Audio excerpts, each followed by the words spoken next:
ये जो तुम अभी स्क्रीन पर देख रहे हो, ये सिर्फ एक साधारण पेंसिल ड्राइंग नहीं है। ज़रा एक सेकंड के लिए रुककर ध्यान से देखो। हर लाइन कितनी साफ है, हर एज कितनी कंट्रोल्ड है। ये जो चेहरा बन रहा है, इसमें कोई जल्दबाजी नहीं है। हर स्ट्रोक सोच समझकर लगाया गया है। क्या तुम्हें लग रहा है कि ये इजी है? अगर हाँ, तो तुम शायद ड्राइंग को सिर्फ ऊपर से देख रहे हो। लेकिन अगर तुम ध्यान से देखोगे तो तुम्हें समझ आएगा कि ये जो शेडिंग है, ये सिर्फ पेंसिल घुमाने से नहीं आती।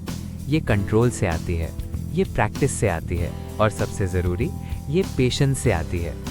देखो इस आई को, कितना शार्प डिटेल है, कितनी डेप्थ दिखाई दे रही है। और ये जो हाथ ड्रॉ किया जा रहा है, ये ड्राइंग का सबसे चैलेंजिंग पार्ट होता है, क्योंकि यहाँ प्रपोर्शन भी सही होना चाहिए और स्ट्रक्चर भी सही होना चाहिए। तो अगर तुम सच में ड्राइंग सीखना चाहते हो तो इस वीडियो को पूरा देखना, क्योंकि यहाँ हर एक स्टेप तुम्हें कुछ सिखाएगा। क्या तुम भी ऐसी रियलिस्टिक स्केच बनाना चाहते हो?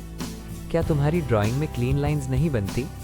क्या शेडिंग करते समय मार्क्स दिखते हैं, स्मूथ नहीं बनता? क्या तुम फेस बनाते हो लेकिन प्रपोर्शन बार बार गलत हो जाता है? क्या आईज बनाते समय दोनों आईज सेम नहीं बनते? क्या तुम हेयर ड्रॉ करते हो लेकिन वो फ्लैट लगता है?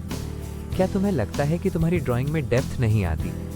और सबसे इम्पोर्टेंट सवाल, क्या तुम रोज प्रैक्टिस करते हो या सिर्फ वीडियो देखकर सोचते हो कि एक दिन तुम भी बना लोगे?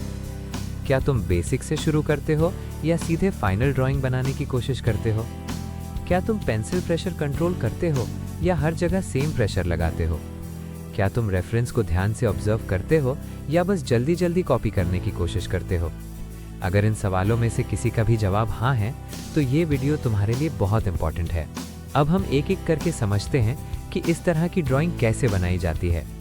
सबसे पहले, कभी भी डायरेक्ट डार्क लाइन से शुरू मत करो। हमेशा हल्के हाथ से स्केच बनाओ। क्यों? क्योंकि अगर गलती हो गई तो इरेज करना आसान होगा। देखो इस ड्राइंग में भी पहले हल्की गाइडलाइंस बनाई गई हैं। फेस का शेप, आई लाइन, नोज लाइन सब पहले सेट किया गया है। यही फाउंडेशन है। अगर बेस सही नहीं होगा तो फाइनल ड्राइंग भी सही नहीं बनेगी। अब सबसे ज़रूरी चीज़, प्रपोर्शन। फेस ड्राइंग में अगर प्रपोर्शन गलत हो गया तो पूरी ड्राइंग खराब लगती है। इसलिए हमेशा चेक करो, आईज के बीच डिस्टेंस सही है या नहीं, नोज सही जगह पर है या नहीं, माउथ सही अलाइनमेंट में है या नहीं। ये छोटी छोटी चीज़ें फाइनल रिजल्ट को बहुत बड़ा फर्क देती हैं। अब बात करते हैं आईज की। आईज ड्राइंग का सबसे इंपॉर्टेंट पार्ट होती हैं, क्योंकि यहीं से एक्सप्रेशन आता है। इस ड्राइंग में देखो, आई आउटलाइन पहले क्लीन बनाई गई है, फिर अंदर डिटेल्स ऐड किया गया है। आइरिस, प्यूपिल और सबसे इंपॉर्टेंट हाईलाइट। अगर हाईलाइट सही जगह पर नहीं होगा तो आई लाइफलेस लगेगा। और शेडिंग करते समय सेंटर डार्क और आउटर हल्का रखना ज़रूरी है, तभी डेप्थ आएगी। अब जब बेसिक शेप रेडी हो जाए तो धीरे धीरे लाइंस को क्लीन करो। लेकिन यहाँ भी एक मिस्टेक होती है। लोग हर लाइन को सेम थिकनेस में ड्रॉ करते हैं, लेकिन प्रोफेशनल ड्राइंग में लाइन वेट अलग अलग होता है। कुछ लाइन थिन, कुछ लाइन थिक। इससे ड्राइंग में डेप्थ और फोकस आता है। अब आते हैं सबसे इंपॉर्टेंट स्टेप पर, शेडिंग। यही वो चीज़ है जो एक सिंपल स्केच को रियलिस्टिक बनाती है। सबसे पहले लाइट शेडिंग से शुरू करो, फिर धीरे धीरे लेयर्स बिल्ड करो। एक ही बार में डार्क मत करो। अगर स्मूथ शेडिंग चाहिए तो सर्कुलर मोशन में पेंसिल चलाओ। और प्रेशर कंट्रोल बहुत ज़रूरी है। जहाँ लाइट चाहिए वहाँ हल्का प्रेशर, जहाँ शैडो चाहिए वहाँ धीरे धीरे डार्क बिल्ड करो। इस ड्राइंग में देखो, फेस पर स्मूथ ग्रेडियंट है, कहीं भी हार्श लाइन नहीं है। यही प्रैक्टिस से आता है। अब बात करते हैं हैंड की। ये ड्राइंग का सबसे टफ पार्ट होता है, क्योंकि यहाँ स्ट्रक्चर कॉम्प्लेक्स होता है। तो सबसे पहले सिंपल शेप सोचो, जैसे फिंगर्स को सिलेंडर समझो और पाम को बॉक्स। फिर धीरे धीरे डिटेल्स ऐड करो। एकदम शुरुआत में डिटेल मत बनाओ और प्रपोर्शंस चेक करते रहो। फिंगर लेंथ, एंगल, स्पेसिंग, ये सब सही होना चाहिए।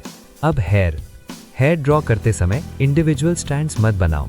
पहले ओवरऑल शेप बनाओ, फिर ग्रुप्स में हेयर डिवाइड करो और शेडिंग से डेप्थ क्रिएट करो।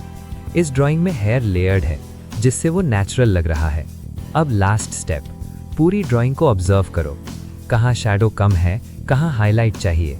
कॉन्ट्रास्ट बढ़ाओ, डार्क एरिया को और डार्क करो, लाइट एरिया को क्लीन रखो, तभी ड्राइंग पॉप करेगी। तो अब तुमने देख लिया कि एक सिंपल ड्राइंग को रियलिस्टिक बनाने के लिए कितना पेशेंस और प्रैक्टिस चाहिए। ये ओवरनाइट नहीं आता, हर दिन थोड़ा थोड़ा इम्प्रूवमेंट होता है। अगर तुम भी ऐसी ड्राइंग बनाना चाहते हो तो आज से ही प्रैक्टिस शुरू करो। गलतियां होंगी, लेकिन वही तुम्हें बेहतर बनाएंगी। याद रखो, परफेक्ट ड्राइंग कोई नहीं बनाता, लेकिन जो प्रैक्टिस करता है वो हर दिन बेहतर बनता है। अगर तुम्हें ये वीडियो हेल्पफुल लगा तो लाइक ज़रूर करना और कमेंट में बताना तुम्हें सबसे ज़्यादा प्रॉब्लम किस स्टेप में आती है।